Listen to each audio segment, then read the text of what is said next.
On my 18th birthday, I went to the casino for the first time. Ever since I was young, I'd always talked about gambling because my father was gambling. He wasn't an addict, but he knew how to gamble and he did it right. So on my 18th birthday, I went to Soaring Eagle Casino in Michigan, where I'm from. I sat down at the machine, max bet, pushed the button, and wild filled the screen. Now, so I won $127. Now, although it's not much, but it was still the first time that I played, and I won. So I thought to myself, it's beginner's luck, and debated whether I should leave the casino with my winnings or risk it all again. Well, I risked it all again and won another 125.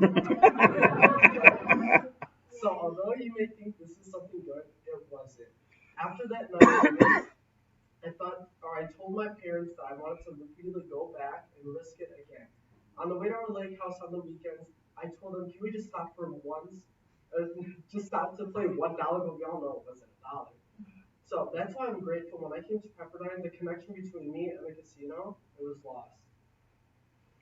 So in this speech, I will be talking about the influence that gambling has on society, along with the negative impacts that it has on an individual, and why we should avoid gambling. So to start, I want to start with gambling addiction by the numbers. So according to the Recovery Village, 10 million Americans suffer from a gambling addiction. 1 in 25 teens have a gambling problem, and 69% of adults aged 61 and older have gambled at least once in their life. Also, according to the American Gaming Association, in 2020, casino gambling revenue was $30 billion. This is a low number compared to other years because of the COVID pandemic, but it's still very high, and it shows that how many people gamble and how much that they spend. So a major part of gambling is online gambling. So I'm going to be talking about online gambling by the numbers. According to the Michigan Operators Report, in September 2021, Michigan reported $102.4 million in revenue. Another major part of gambling is the now legalized sports betting. So sports betting by the numbers.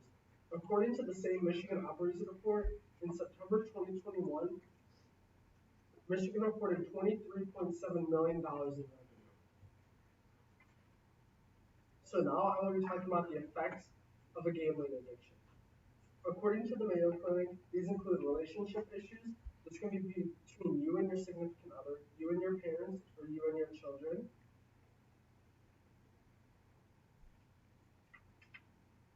Criminal activity, depression, and debt. So now I'm going to talk about the gambling cycle and how it starts. So according to medical news today, it all starts with your first gambling experience. They say that this is similar to taking a drink. Then a gambler wants to feel the same feeling again, like a buzz. So after that, they become tolerant to gambling and just think spending money whenever they want because they are tolerant. Then, according to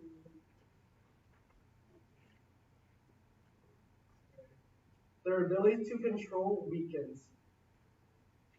So according to the SAMHSA, the three ways that addicts can recover are by understanding the problem. They can do that by using the national hotline, support groups such as Gamblers Anonymous, and then according to the Michigan Gaming Control Board, they can avoid temptation by joining a voluntary ban list, such as the one that the Michigan Gaming Control Board put in place. So the reason that this works is because from 2001 to 2020, 4,214 people have joined this list. So that proves that people need the help and that they are joining it.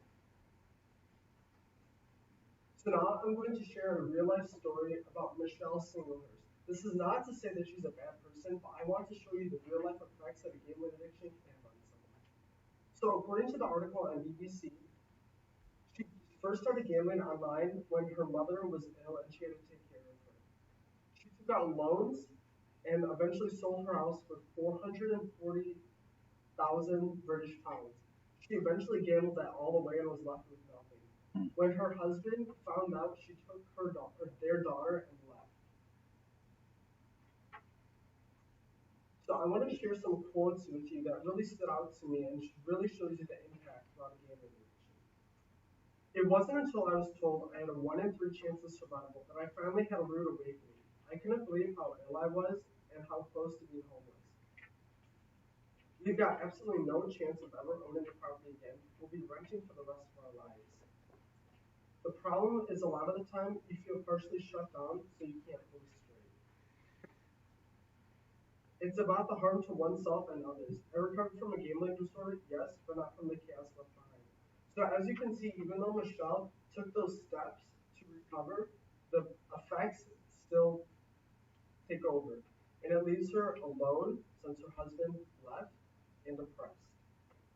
So to recap on why gambling should be avoided, 11 million Americans suffer with an addiction, and the effects of that can cause relationship issues, criminal activity, depression, and likelihood of death.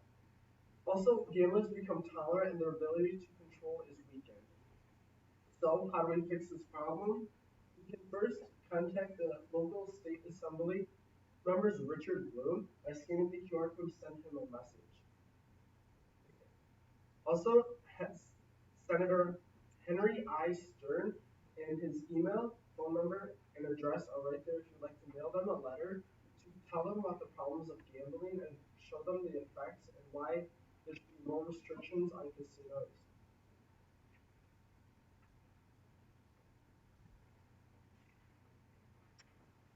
I'm so sorry. Oh, 649. Thank you so Mm-hmm. much. More solutions to gambling include scanning the QR code to visit the California Office of Problem Gambling's website and scanning the QR code to the National Council of Problem Gambling chat if you believe you or a loved one are developing a gambling addiction. So I want to leave you off with a question. Would you rather own a home like Michelle's and have a loving family to really watch your children grow and just have a shelter? Or would you rather be left with nothing?